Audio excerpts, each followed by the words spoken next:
Okay, this is John from Clock Repairs Merseyside again. I just thought I'd just continue with these little videos as regards to grandfather clocks and setting them up.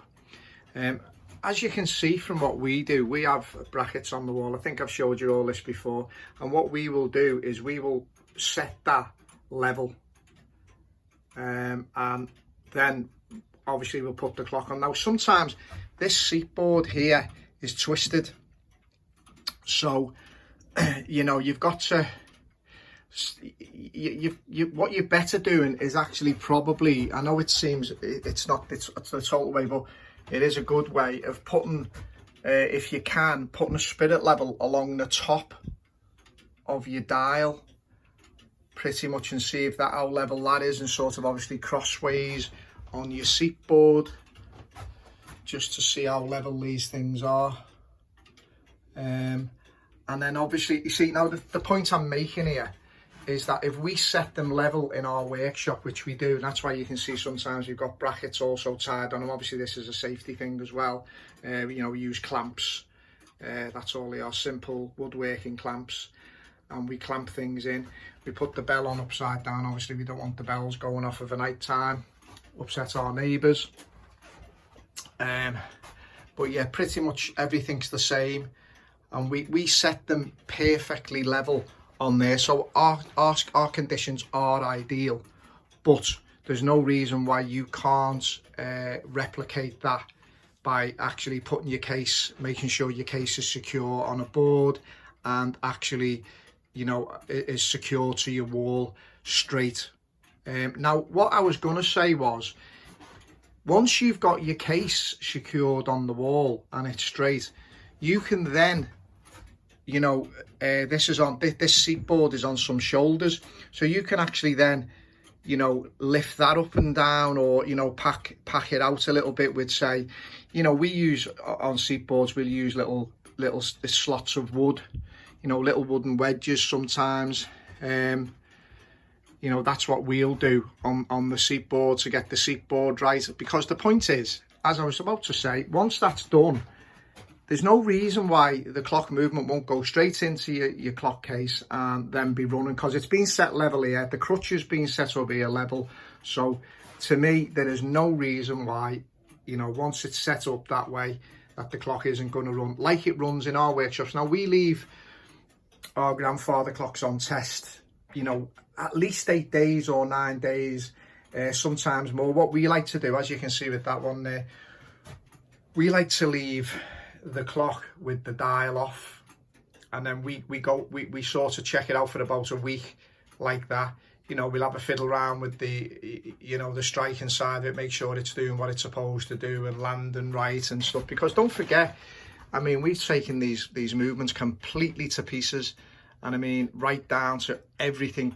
Everything is separated, as you can see in some of my other photographs. We do it properly. We do a real comprehensive service.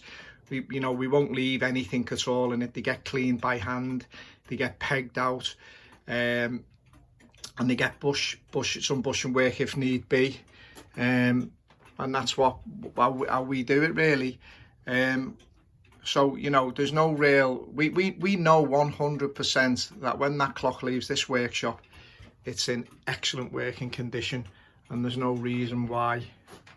As I say, I'm making these videos more now because last couple of weeks I've reinstalled a few movements, and honest to God, I mean, the cases have been dancing around the room, really. I mean, it's just ridiculous, because they've got them on very thick carpets, and then that's got underlay. And even if you say to yourself, well, you know, the clock's going to settle down a bit, the case is going to settle into the carpet with the weights, I mean, you know, that's a long shot, isn't it? Let's face facts. I mean, you're still going to have a little bit of thing. I mean, you're also going to have a little bit with a board, but it's going to be a damn sight less.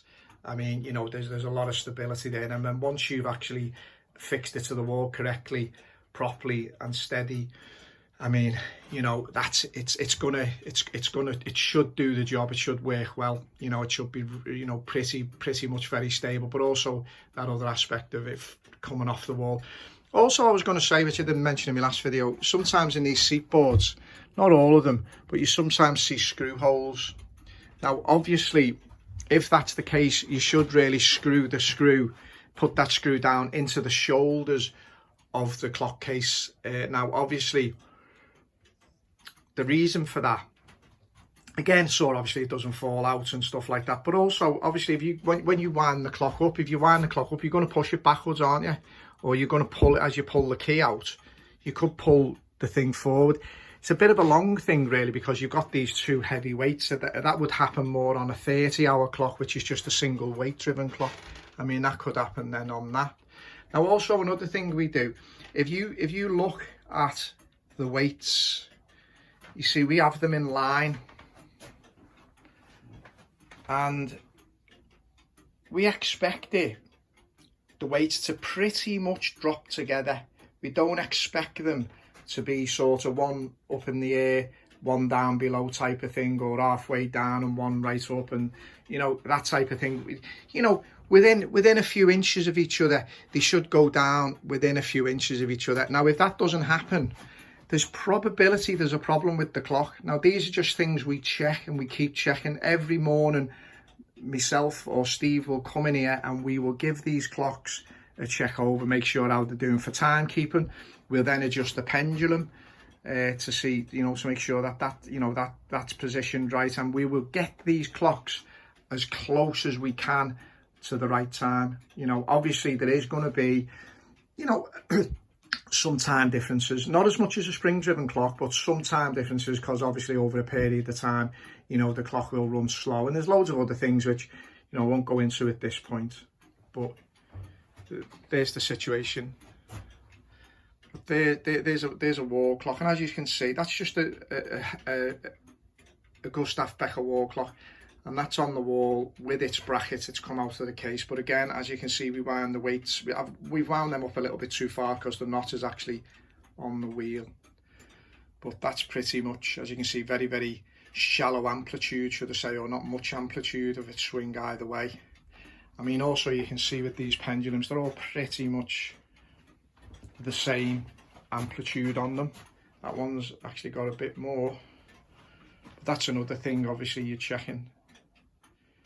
Pretty much everything, just, you know, spend that, you know, 20 minutes in the morning going through them, checking them, having a listen to them.